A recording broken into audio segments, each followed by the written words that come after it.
Nagpa-check up ko nga pala ngayon. Pero dahil sobrang maaga pa, kaya nag-video muna ako dito sa loob ng hospital.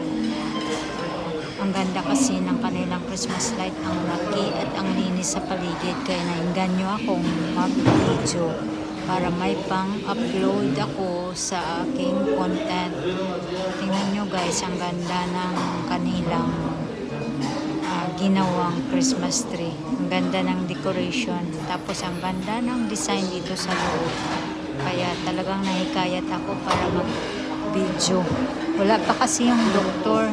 Kaya inaantay ko pa yung turn namin at marami na rin dumating. Nag-aantay rin sila na kanilang turn. Kaya ako naman dito busy sa pag-video.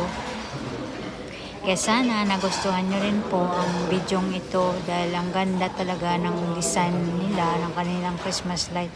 Akala mo nasa bahay lang pero nasa loob to ng hospital guys dito sa Omiachimang. Ito yung Boris Hospital dito sa Chimang. O diba, ang ganda, ang laki.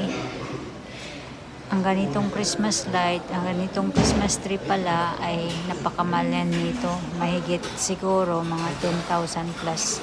10,000 yan plus dito kung bibilhin mo. Tingnan nyo naman yung decoration nila sa kanilang wall. Ang ganda, diba?